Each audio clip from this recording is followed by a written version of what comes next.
तो स्टूडेंट्स आज हम जो है जो हमारा सेकंड जो बुक है 12th की मैथ्स की, उसमें जो लीनियर प्रोग्रामिंग वाला चैप्टर है उसमें से 5 मार्क्स का क्वेश्चन एग्जाम में आया हुआ है। इसको हम देखते हैं क्वेश्चन नंबर 25। आपको इसमें क्या करना है, z equal to 60x + 40y दिया है। इसको आपने मिनिमाइज करना है और मैक्सिमाइज करना है, मतलब इसकी मिनिमम वैल्यू और मैक्सिमम वैल्यू हमें फाइंड आउट करनी है। ठीक है, कौन से कंस्ट्रेंट के अंदर, इन कंस्ट्रेंट के अंदर, मतलब इन चारों की लिमिट में रहते हुए हमें z की मैक्सिमम और मिनिमम वैल्यू बतानी है। तो ये क्वेश्चन आपके एग्जाम में 5 नंबर का आता है या 6 मार्क्स का भी आता है। तो इसको किस टाइप से करते हैं तो मैंने सॉल्व करके रखा हुआ है, मैं आपको दिखा देता हूँ। इस पेज को आप लोग ध्यान से देखिएगा। इसमें देखिए क्या है, सबसे पहले जो हमें इक्वेशन जिसको मैक्सिमाइज करना है या मिनिमाइज करना है, z equal to 60x + 40y, इसको हम टारगेट बना के चलेंगे। ठीक है, अब हमें क्या करना है कि जो 4 आपको कंस्ट्रेंट्स दिए हैं इन इक्वेशन के फॉर्म में दिए हैं, तो सबसे पहले स्टेप रहता है कि इनको आप इक्वेशन में कन्वर्ट कर दीजिए, है ना। तो x + 2y <= 12 है, तो अभी इक्वेशन बन के क्या बन जाएगा, x + 2y = 12। ठीक है, सेकंड वाला क्या है, 2x + y <= 12, तो ये बन जाएगा 2x + y = 12। थर्ड वाला है 4x + 5y <= 20, तो ये बन जाएगा 4x + 5y = 20। तो तीनों की आपने इक्वेशन बना दी। इस वाले का मतलब क्या है मैं आपको थोड़ी देर में समझाऊंगा। ठीक है, पहले आपने इक्वेशन बना दी, अब हमें क्या करना है, इस इक्वेशन को हमें ग्राफ इसका प्लॉट करना पड़ेगा हमें। ठीक है, तो अगर आप इसको ग्राफ प्लॉट करना चाहते हैं, आपने 10th में पढ़ा होगा, हमें पहले क्या करना पड़ेगा, इस लाइन के अंदर में 2 पॉइंट निकालने पड़ेंगे। तो इस लाइन के अंदर में 2 पॉइंट निकालने हैं, तो सबसे पहले हम लोग क्या करते हैं, x की वैल्यू 0 पुट करते हैं इसकी इक्वेशन में। तो x अगर 0 है तो y की वैल्यू यहाँ से 6 आ जाएगी। तो पहला पॉइंट हो जाएगा 0,6, इसको नाम दे दिया a। ठीक है, फिर हम क्या करेंगे, y की वैल्यू 0 पुट कर लेंगे। तो y की वैल्यू 0 पुट करेंगे तो x की वैल्यू आ जाएगी 12। तो इक्वेशन जो पॉइंट आएगा 12,0, इसको हमने लिख दिया b। ठीक है, क्या करा हमने, 2 पॉइंट निकाल लिए। अब इन दोनों पॉइंट को हम ग्राफ पे प्लॉट करेंगे, वो अगले पेज में मैं आपको दिखाता हूँ। लेकिन उससे पहले हम लोग क्या करना है कि ये जो हमने इक्वेशन बनाई थी ना, जिसकी ये वाला जो पहला वाला कंस्ट्रेंट है, ये पहले वाला जो कंस्ट्रेंट है, इसमें हमें क्या करना है, 0,0 पुट करके देखना है। ठीक है, तो 0,0 आप इसके अंदर में पुट करेंगे तो आपको मिलेगा 0 <= 12। तो 0 <= 12 बिल्कुल सही बात है, क्योंकि 0 का मान जो है 12 से छोटा होता है, तो ट्रू आ रहा है। तो ट्रू आने पर क्या होगा, इसका जो सोल्यूशन होगा वो 0,0 मतलब ओरिजिन की ओर को ही होगा। ठीक है, तो पहला वाला जो इक्वेशन दिया है उसका जो एरिया है, उसका जो सोल्यूशन रीजन है, वो है टुवर्ड्स ओरिजिन, मतलब मूल बिंदु की ओर को। ठीक है, सेम चीज़ हम ट्राई करेंगे सेकंड वाली इक्वेशन के साथ। सेकंड वाली इक्वेशन हमारी क्या बनी थी, 2x + y = 12। इसमें भी हम 2 पॉइंट निकालेंगे। एक पॉइंट हमारा 0,12 आ जाएगा, कैसे आएगा आपको पता है। सेकंड पॉइंट आएगा 6,0। ठीक है, इन दोनों को हम बाद में प्लॉट करेंगे। पहले हम क्या करते हैं, इसके जो कंस्ट्रेंट है इसमें 0,0 रख के देखते हैं। तो जब आप इसमें 0,0 रखेंगे तो आपको मिलेगा 0 <= 12, जो कि बिल्कुल सही बात है। इसका मतलब इसका जो सोल्यूशन है वो भी ओरिजिन की ओर को होगा। ठीक है, अब बारी आती है किसके, थर्ड वाले की। तो थर्ड वाला जो हमारे पास कंस्ट्रेंट है क्या है, 4x + 5y <= 20।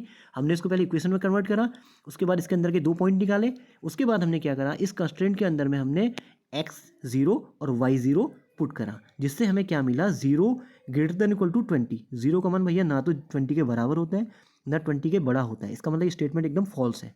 इसका मतलब क्या है, फॉल्स होने का मतलब है कि इसका जो सोल्यूशन होगा, इसका जो सोल्यूशन होगा वो ओरिजिन के अगेंस्ट होगा, मतलब ओरिजिन की ओर को नहीं होगा, दूसरी तरफ को होगा। ठीक है, तो हमने क्या करा, 3 कंस्ट्रेंट हमने पूरे के पूरे यहाँ पर प्रॉपरली प्रोसेस कर लिए। ठीक है, अब इनको ग्राफ में हम एक एक करके प्लॉट करेंगे। देखिए कैसे प्लॉट करते हैं हम इसको। यहाँ पर मैंने बनाया हुआ है ये ग्राफ।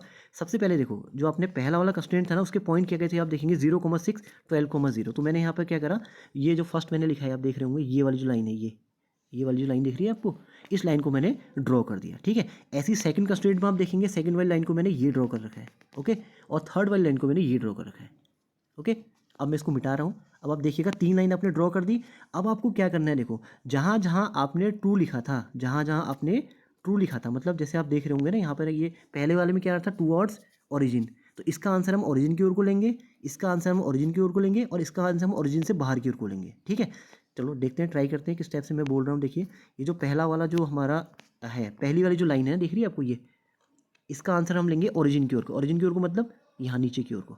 ओके, और सेकंड वाला ये कौन सी है, ये, इसका भी हम कहाँ की ओर को लेंगे, सॉरी सेकंड वाली, ये जो थर्ड वाली खींच दी है मैंने, चलो कोई नहीं, थर्ड वाले का हम क्या करेंगे, ओरिजिन से बाहर की ओर को लेंगे, मतलब ओरिजिन से बाहर की ओर को मतलब यहाँ की ओर को लेंगे। ओके, और जो सेकंड वाली लाइन थी जो छूट गई है मुझसे अभी, ये इसका आंसर भी हमारा ओरिजिन की ओर को आ रहा था। ठीक है, अभी हमें क्या करना है, इसके नीचे रहना है, इसके ऊपर रहना है और इसके नीचे रहना है। और उसके अलावा आपको याद होगा मैंने आपको बोला था कि फोर्थ वाला कंस्ट्रेंट मैं आपको बाद में समझाऊंगा।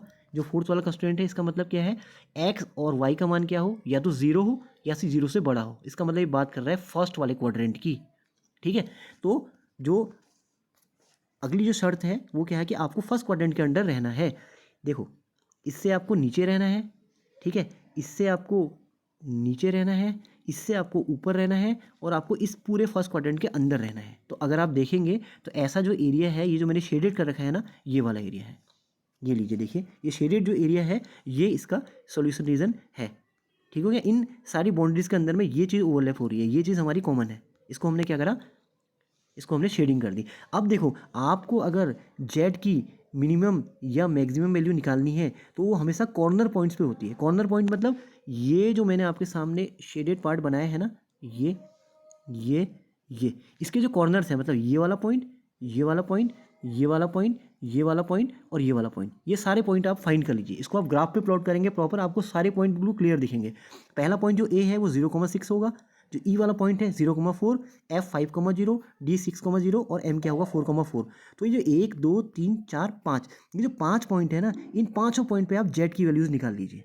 ठीक है, जैसे आपको पहला पॉइंट है 0,6, तो एक्स की वैल्यू 0 और वाई की वैल्यू 6 यहाँ पुट करिए जेड में, तो आपको वैल्यू मिलेगी 240।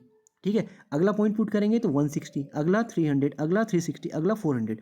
तो इन पांचों वैल्यूज़ में से देखिए आप मैक्सिमम वैल्यू कितनी है 400। इसका मतलब जेड की जो मैक्सिमम वैल्यू 400 आएगी, कौन से पॉइंट पे आएगी 4,4 पे। ठीक है, और इसकी जो मिनिमम वैल्यू 160 आ रही है वो कौन से पॉइंट पे आएगी, इस वाले पॉइंट पे आएगी।